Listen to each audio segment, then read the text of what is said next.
Hi, I'm Rachel Gaskin, and you're watching ECITV.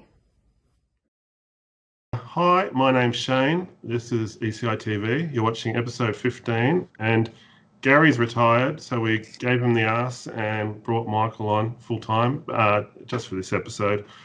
Yeah, thanks for having me on. Obviously, Gary retired, and the wage you guys were giving me was too good to say no. So, So we've got some general discussion, Michael. We're still in a holding pattern. I don't know what it's like over your way. yeah, with the racing, we've actually got our first race this weekend. It's a winter series, which they run every year anyway. But I think we've got it a bit more under control than you guys. But still, I mean, there's no in America they're running races already, as you would have seen on the weekend. And, I don't know. I can sort of see why they would hurry back into it being summer. I don't think it's the right idea, but there's no hurry for us in winter to get back into it. I was kind of holding out hope, and then BMX Australia announced that the 2020 National Series is going to be cancelled. But the press release they put out is very airy-fairy. It doesn't say much. It basically says it's cancelled and we might be sending out awards, but there might be another round when we hold the national championships in Launceston. So it's a little bit unclear, but that's as good as it gets for us.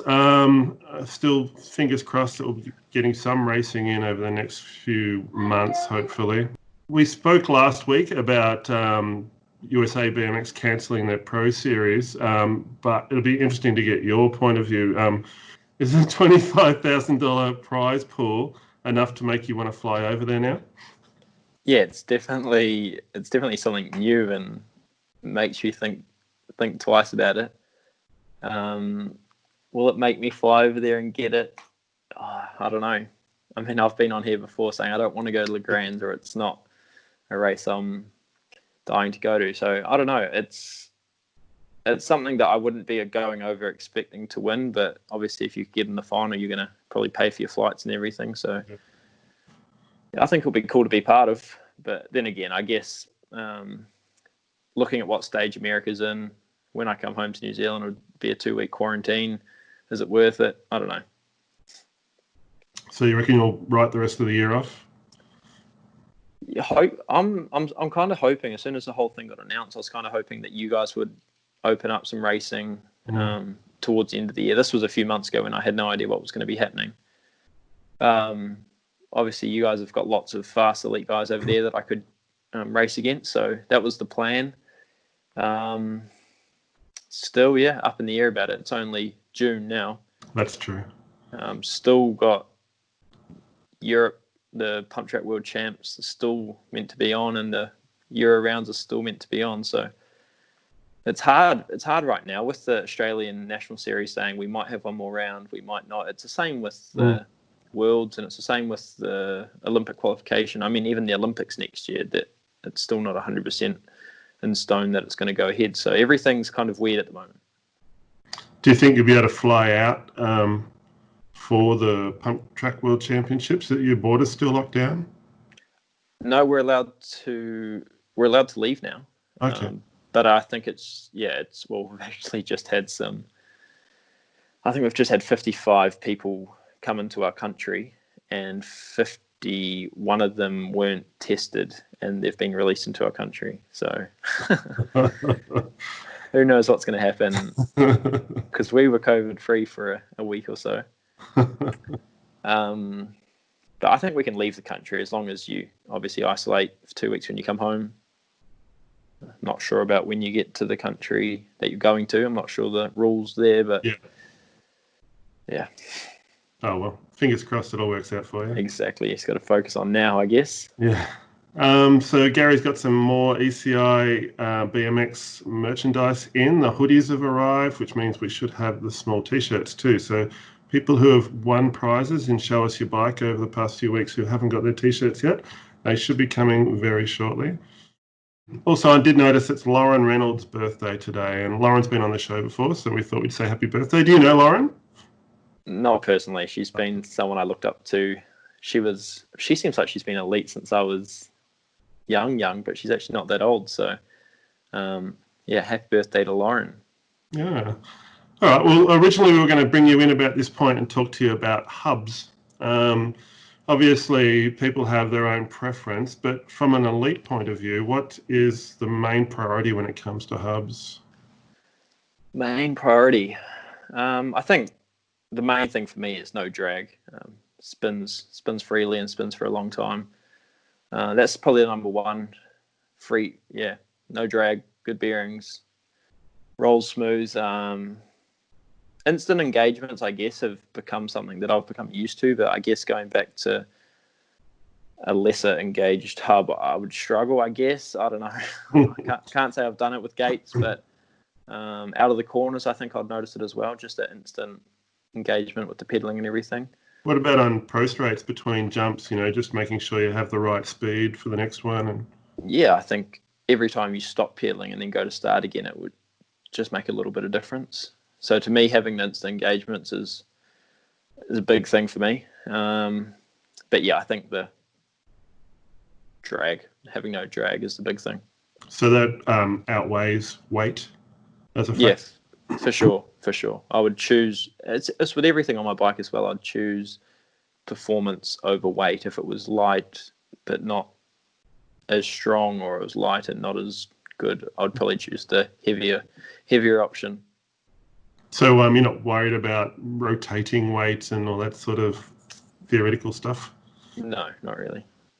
Have you ever had an instant engagement hub fail on you?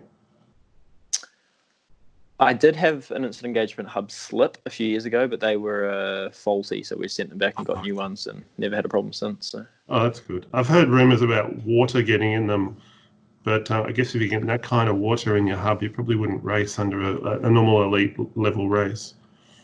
Yeah, but I think a lot of people jam a hose in there and try and clean it out too much, but I don't think that's too good for the ceramic bearings. Also, I think servicing them every so often is quite good, and a lot of people don't take them in to get serviced or don't do it themselves. And luckily for me, my dad services my hubs, keeps them pristine. So yeah, servicing your hubs helps.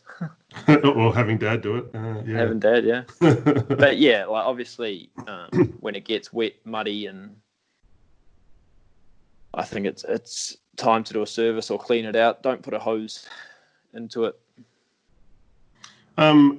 Do you prefer disc brake hub or V-brake? I've only ever used disc brake on mountain bike and road bike, so I've never had it on BMX. I've always wanted it, to be fair, but I've been riding a Speedco and you needed to get a adapter made, and I just haven't had one. So moving forward, I think I'm going to get a disc brake, but yeah, at the moment I'm on V-brake. Just the few little things on the disc brake that I like the sound of is less maintenance, less adjusting with changing gears, changing wheels, and just works in the rain as well. Like there's nothing worse than getting on the gate before a race and realizing your brakes aren't really working. It's like, how am I gonna commit if you can't slam on the brakes at any point in time? Because I mean, people say we don't use our brakes, but sometimes you do need them to get out of tricky situations. What size rotor do you reckon you'd go for if you were running a disc? I don't know enough about the rotor size to comment. You gotta do some more homework, mate. I do. I do. Now with the hubs, I mean, there's a few different brands out there. Like the King, I've always found spin really nicely, but they've obviously not got as much engagements as Stealth or Onyx with the instant engagements. I prefer a silent hub over a noisy one like Profile or Chris King. It's just my preference, really. I just don't really want a buzzing sound. You don't want them to hear it coming. Exactly. That's my theory.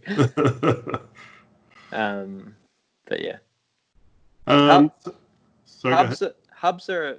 I mean, for kids, a lot of parents ask me, "Oh, should we get little Johnny some carbon rims, or should we get him the new Speedco, or blah blah blah?" I think hubs are one of the things that make a bigger difference in a lot of the other componentry. That's my personal belief. I remember reading somewhere that when I first got my Onyx hubs, that I was going to have to relearn to manual. That's how free they were, and I was like, "Yeah, whatever." And then I'd do this pump lap every single time at my old track, and I'd basically gauged my speed that I could have by the last straight to jump this triple. And the first lap I did with these Onyx hubs, I didn't need to relearn how to manual, but holy moly, I went so much quicker. And like, it was just a normal day, and I think it was just the hubs spinning that much freer. So, I think hubs, like if someone's going to ask me, should I get carbon rims or hubs? I'd say hubs every day of the week. I think they make the biggest difference. Yeah. And do you lace your own wheels, or is it something you get your dad to do, or is it a bike shop thing? Yeah, Dad does. He laces my wheels. Is there a special cross that you prefer, or he just does it standard? He just does it standard. I've tried soldered spokes before, cable-tied spokes, keep them stiffer, and my preference is just normal. I found those were too stiff, and when I would really carve a turn, it would actually start hopping around the corner. It was just that stiff. And carbon rims for me are a little bit in between. Like, they're not that stiff that I can't turn, but they help with that stiffness out the gate. So you're currently running a carbon rim?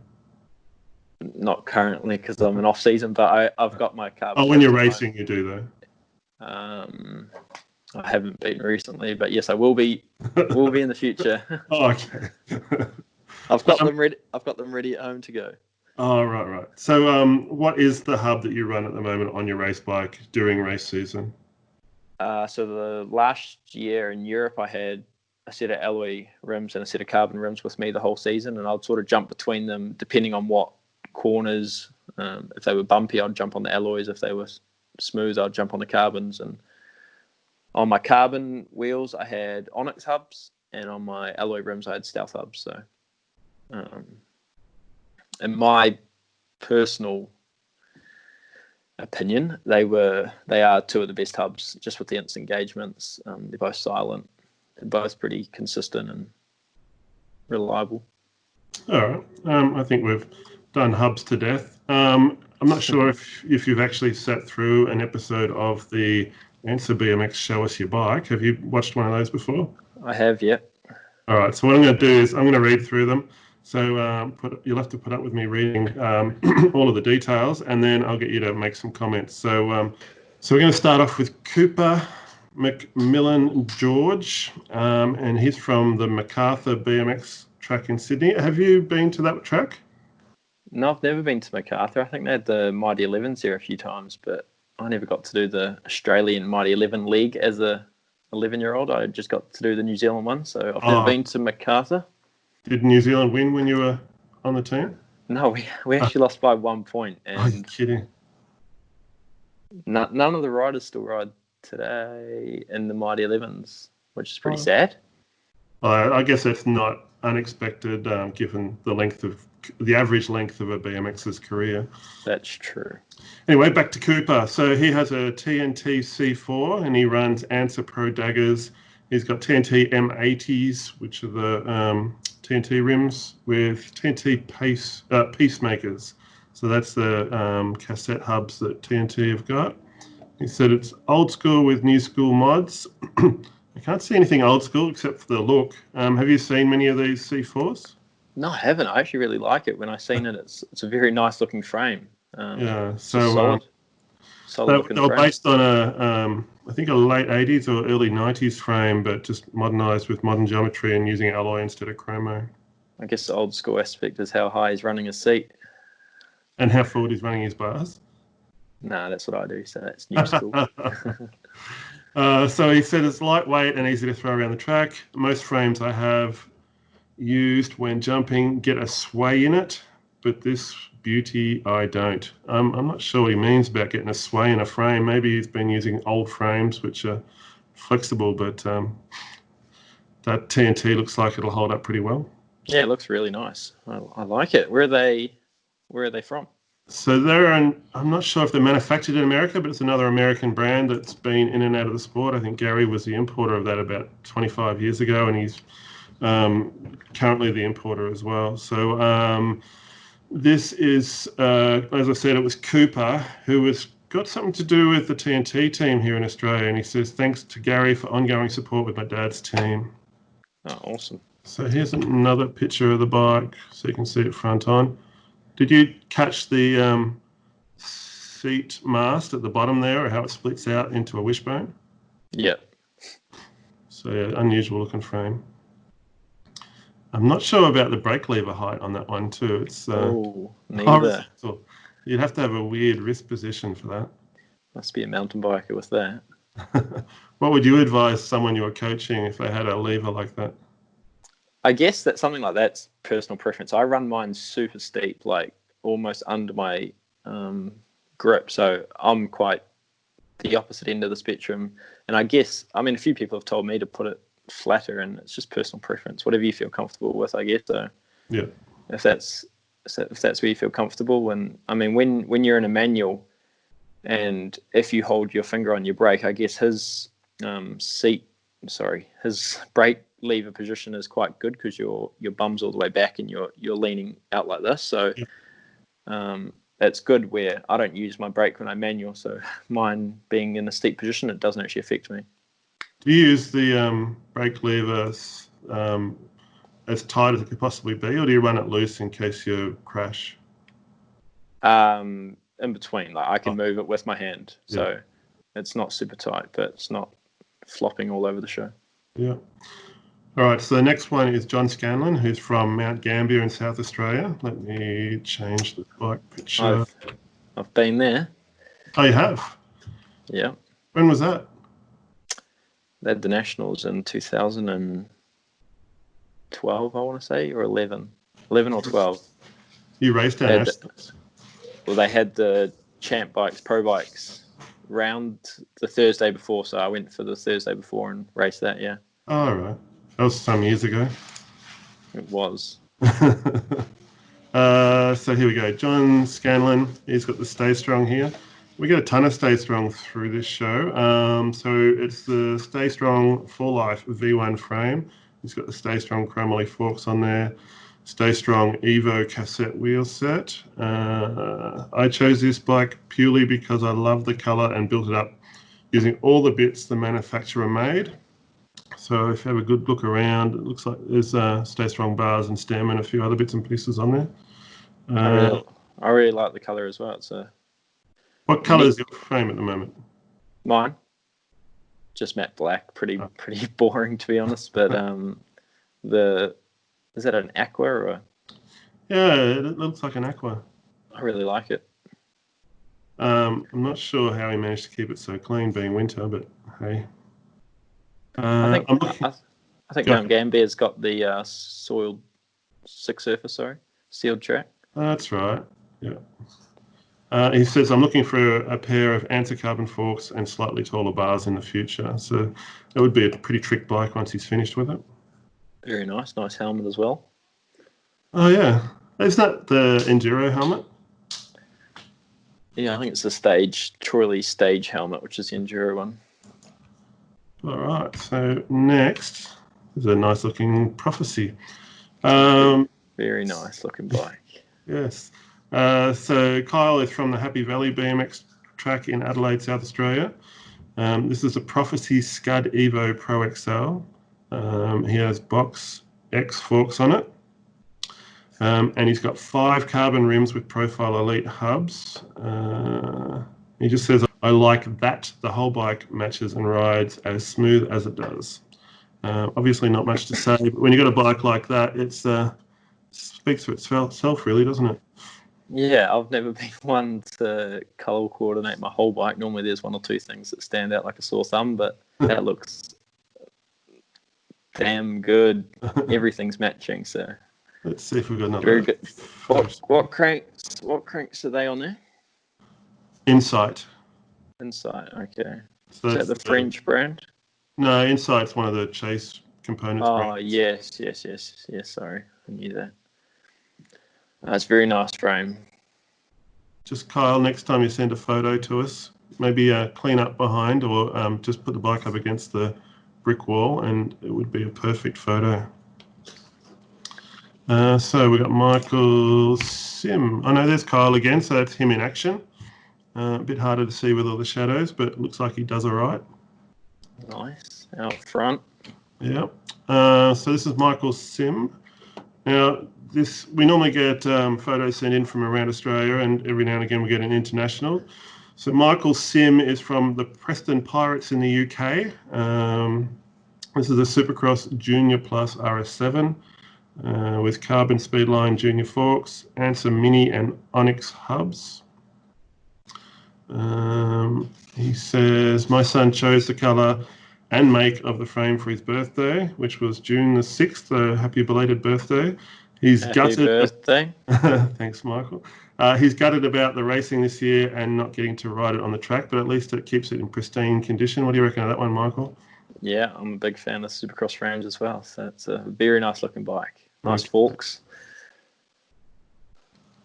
Very cool. Even better photo. Awesome. And that looks like him in action at the pump track. Cool. All right. So the next one, this is Scotty Hand, who's a friend of mine, been racing BMX for a long time, a former professional skateboarder. So he's from Ashmore up in the Gold Coast. You've spent a bit of time up there, haven't you, Michael? Yep, sure have. It's good training track, Ashmore, but I wouldn't want to race it, to be honest. Why is that? He's just going so quick. I don't think there's many tracks that you feel like you're going that fast on in the corners. Yeah, I raced at Ashmore at the National Championships. It must have been, 83, 84. And it had a massive downhill first straight. Does it still have that? No, but the first straight would have to be one of the longest I've ridden, I guess. And then second, third, fourth, well, not so much the fourth, but the second, third straight are quite downhill, and they're just, super fast. It's good to do efforts and stuff and hang out with your mates, but I'd hate to race there. No. So this bike is a Truth main event chrome molly. It's got Alias forks, Alienation rims, and Colony Wasp hubs. I think the Wasp hubs are a freestyle hub, which is an interesting choice. So he says about the frame, the chrome molly Truth frame is different to everything else out there. I like my awesome rattle can paint job. So I think originally that one was a black frame. The Colony Wasp park hubs with race internals. So I'm going to have to talk to someone like a Bruce Morris and find out what these Wasp hubs are. The Outburst pedal and brake cable, the CXP stem and chainring. You'd awesome. Yeah. The Truth crankset and actually the whole bike. He says, thanks to Truth BMX, CXP, and Outburst Industries. Awesome. He's got the CXP sprocket and stem. Bruno from New Zealand, obviously supplying the goods. It's a very freestyle looking frame, but I like it. There's a French guy who rode a similar. I'm not sure what brand his was, but similar. Damien Godet, similar looking frame. Like it's a very solid looking bike. On a standard, maybe. Okay. Well, Brett Screws rode a standard, didn't he? Yeah. But I think the French guy's was steel. I think his bike is actually steel. So. Yeah. That's the standards are all chromoly. Okay. So that's our last. Yeah, that's our last one too. So thanks everyone for sending in the photos. What you do get if you win this episode is an Answer BMX number plate of your choice in size and color, an ECIBMX t-shirt, and a sticker pack. And I think Michael will even say g'day. So what I'll do is I'll get you to choose our winner, Michael. Oh, I'm choosing the winner. They're actually all really nice bikes. I must say they all look better than mine. Gets hard to pick from week to week. Does. Oh. I'm going to have to go with the Prophecy, just because it was my preference. Color coordinated, everything about it's just looking so clean. So awesome. Was it Kyle? So Kyle Fox from Happy Valley, yeah. Congrats, Kyle, and nice bike. And we'll get Gary to send the stuff when he gets back from his little holiday. Don't forget, you can send your entries in. All you have to do is go to ecitv.com.au/bike. We'll put the link up on the video. And then just submit some photos and fill out the form. It's really easy. So that's it, Michael. We've done the whole episode. I might have to send my bike in. Yeah, for sure. We've had no bikes from New Zealand. Not one. Really? Yeah. So I think you need to start the trend to kick it off. Sweet. I will do. There's actually a few nice bikes over here, so. Oh, I'm sure there is. You got quite a few big distributors over there, haven't you? Yep. As far as brands go. A lot of carbon. Yeah. All right. Thanks very much for filling in for Gary. No worries. Now that you've done it once, you know we're going to ask you again, don't you? No stress. It's raining today. What else is there to do on a rainy day? Well, that's true. Look at BMX bikes. So you're not going to the gym and sitting on the rollers to make up for your lost time on the track? I've got a watt bike session this Savo, but Thursdays, all I have is a watt bike session. So it's even if it was sunny, I'd be doing the same thing. All right. Don't forget to subscribe to ECI Imports on YouTube or ECITV BMX on Facebook and Instagram. Are you subscribed, Michael? Yeah, of course I am. Of course you are. All right, thanks for joining us, Michael. Enjoy your watt bike session, and we'll talk to you again soon. No worries. See you guys later. See ya.